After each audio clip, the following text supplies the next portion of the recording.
Hi everybody, greetings from the apocalypse. Today I'm wearing apocalypse black tie, which is a bra and makeup. I just want to make sure you all appreciate that. So what we're going to talk about today is polishing. And people have been commenting and asking questions about polishing. And the more I thought about it, the more I realized what an actual deep topic it is, because there's really so much to it, weirdly. So what I'm going to do is there'll be absolutely more than one video on this, but we're going to talk about different concepts, because the truth is a lot of those wheels all do around the same thing.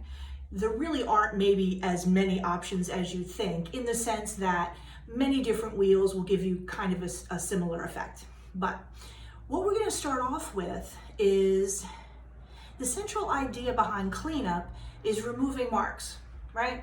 Now, just so you know, I hate cleanup. It fucking sucks. It's boring, it's tiring, and jewelry making is time consuming enough. So, although cleanup's really important, I've never yet met a student who's like, yay, we're gonna clean up, we're gonna clean up. Like, nobody likes that, it stinks. So, the way that I think of cleanup is, if this is a very well-known concept in jewelry making, if you don't want a mark there, don't put a mark there. Sounds really obvious, right? But if you're continually thinking about keeping your piece clean and tidy without too many nicks or anything, as the piece progresses, you're going to be surprised it's a lot less hassle to clean it up. So one of the things that you want to do is think about each tool like a paintbrush. Anytime it touches your metal, it's going to make a mark, right? And hopefully that mark is something deliberate. But take a look at your tools.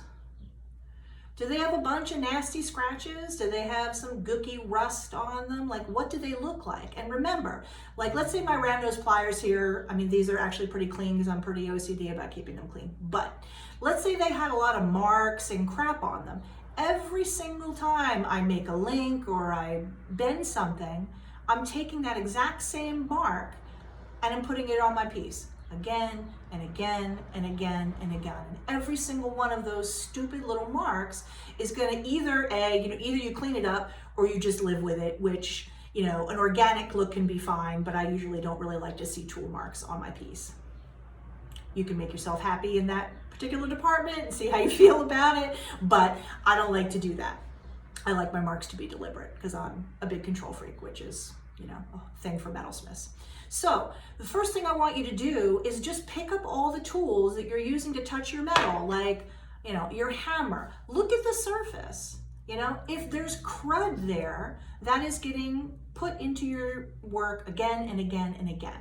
So one of the biggest things you can do for yourself to avoid cleanup is to clean up your tools so that they don't have crap on them that will then get on your metal. Go through everything. Now, normally if I'm trying to clean up a tool, I don't want to use anything real aggressive. So I usually use these like 3M micron graded sandpapers. This is a 400 grit, but you could get like anywhere in this department, 400, 500, 600. And people also get real caught up about like, I want that particular thing. Now, I do like this sandpaper because the micron graded, every particle on there is exactly the same size, which gives you a really consistent finish. But the truth is, if you have some like 600 sandpaper at home and you go over your tools, it's going to work beautifully. So don't get too caught up in like, there's only one kind of sandpaper in the world that's going to solve this problem. Just use something fine. If you use something rough, like 320, 220, or anything like that, that's going to make deep scratches. Those scratches are going to make scratches, and it's just going to like keep going. So you don't want that. Just something fine. I would say 400, 500, 600.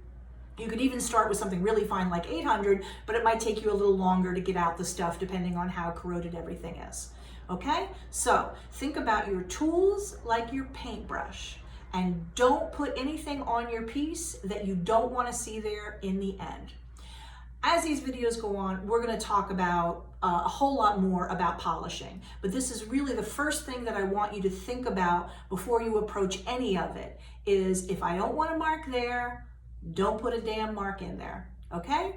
So that's it for today, and we'll talk about a lot more as things go on.